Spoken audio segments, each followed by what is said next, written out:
आज हम आपको बताने जा रहे हैं फ्यूचर कंटिन्यूअस टेंस। इससे पहले हम आपको प्रेजेंट के सारे पार्ट्स, पास्ट टेंस के सारे पार्ट और फ्यूचर का फ्यूचर इंडेफिनिट हम बता चुके हैं। आज हम बनाएंगे फ्यूचर कंटिन्यूअस के सेंटेंसेस। चलिए पहले हम जानते हैं कि फ्यूचर कंटिन्यूअस सेंटेंसेस को हम कैसे पहचानेंगे। तो इनके लास्ट में आता है रहा होगा, रही होगी, रहे होंगे।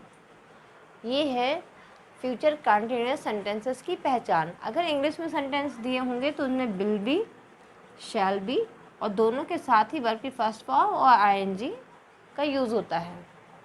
ठीक है, तो ये है आपका सिंपल सी एक आइडेंटिफिकेशन कि जैसे आप किसी को सेंटेंस को कैसे आइडेंटिफाई करेंगे। अब हम आपको रूल्स बताएंगे, कुछ ओनली 3 रूल्स जिनसे ट्रांसलेशन करना बहुत ही आसान होगा। चलिए 3 रूल्स पहले हम अफर्मेटिव का बताएंगे। अफर्मेटिव यानी कि सकारात्मक वाक्य। अफर्मेटिव, तो इसमें सबसे पहले आपका आएगा सब्जेक्ट, फिर विल बी और शैल बी, फिर आपकी वर्ब की फर्स्ट फॉर्म और इसमें हमको ऐड करना होगा आईएनजी। इसके बाद आपका आएगा ऑब्जेक्ट। ये है आपका अफर्मेटिव का रूल। बस अगर आप सिंपल से ये बस थोड़ा सा समझने की ज़रूरत है, अगर आप समझ लेते हैं तो फिर ट्रांसलेशन करना बहुत ही आसान होगा। ये है अफर्मेटिव का। अब हम आपको बताएंगे नेगेटिव का रूल, और बताने के बाद में हम आपको एक एग्जाम्पल भी बताएंगे ताकि ट्रांसलेशन करना आ जाए या आपको समझ में आ जाए कि कैसे इन रूल्स को फॉलो करके हम ट्रांसलेशन कर सकते हैं। निगेटिव यानी कि नकारात्मक, तो सबसे पहले इसमें भी हमें सब्जेक्ट का यूज़ करना होता है। सब्जेक्ट, फिर विल नॉट बी, यानी कि विल बी के बीच में हमें नॉट को इंसर्ट करना होता है। विल नॉट बी या फिर शैल नॉट बी,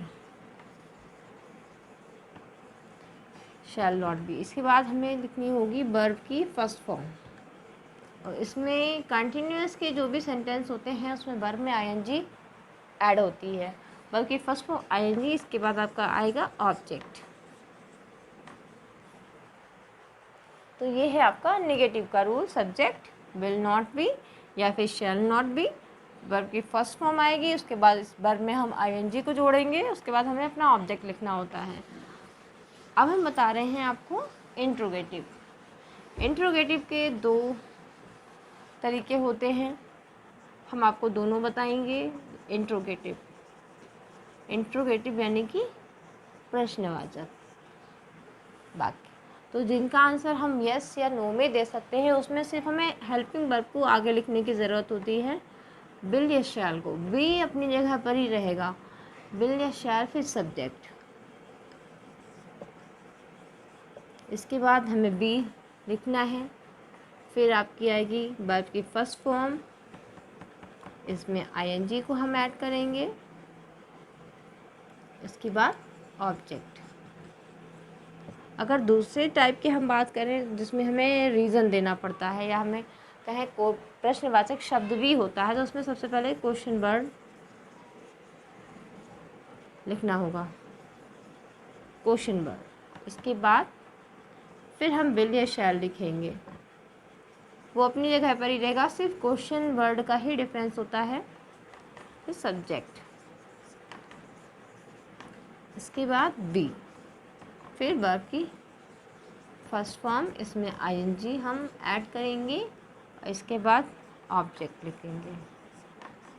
तो ये हो गया हमारा इंट्रोगेटिव का रूल। अब हम आपको बताएंगे वाक्य जिनका हम ट्रांसलेशन करेंगे इन रूल्स को फॉलो करके।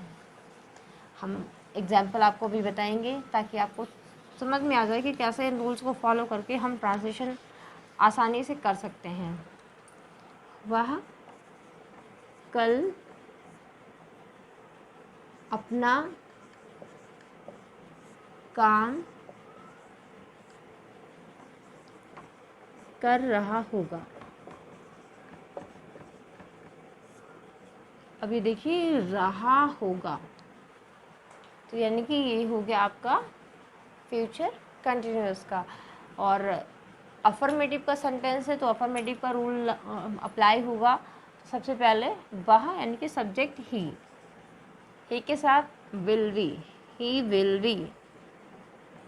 फिर वर्ब की फर्स्ट फॉर्म अपना काम करने की डू, इसमें हमें ऐड करना है ING, he will be doing.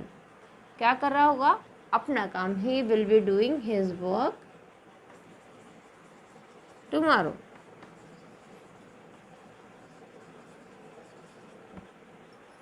ये देखिए अब हम नेगेटिव बनाएंगे, नेगेटिव सेंटेंस। ये तो अफर्मेटिव का आपका हो गया।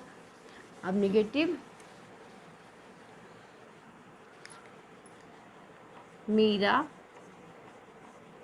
कल कानपुर जा रही होगी। निगेटिव बनाना है, सॉरी, मीरा कल कानपुर नहीं जा रही होगी। हम आपको बताएंगे नहीं जा रही होगी। अब ये देखिए इसमें नहीं दिया है तो यानी कि ये नेगेटिव का है, तो इसको कैसे बनाएंगे? मीरा, सबसे पहले सब्जेक्ट मीरा, फिर विल बी या फिर shall be.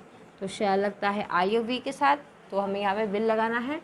Meera will not be, negative है तो नॉट भी आएगा। मीरा विल नॉट बी जा रही होगी, तो वर्ब की फर्स्ट फॉर्म यानी कि गो, इसमें लगेगा ING, going. Meera will not be going to Kanpur tomorrow. ये देखिए नेगेटिव का भी बन गया। अब हम आपको बताने जा रहे हैं इंट्रोगेटिव। इंट्रोगेटिव के मैंने आपको दो बताए हैं, तो दोनों में से हम दोनों का ही एग्जाम्पल आपको बताएंगे। क्या राम कानपुर जा रहा होगा?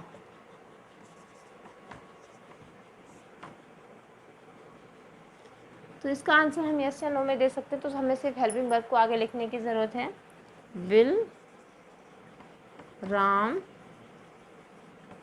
बी गोइंग, देखिए पहले विल या शैल, फिर सब्जेक्ट, फिर बी, फिर वर्ब की फर्स्ट फॉर्म, उसमें आईएनजी जोड़ना है, इसके बाद ऑब्जेक्ट यानी कि आपको Kanpur. Will Ram be going to Kanpur. ये देखिए यह आपका हो गया सिंपल सा इंट्रोगेटिव। अब हम आपको बताएंगे क्वेश्चन वर्ड वाले, जिसमें क्वेश्चन वर्ड होता है, वो इंट्रोगेटिव भी हम आपको बताएंगे। चलिए देखते हैं। राम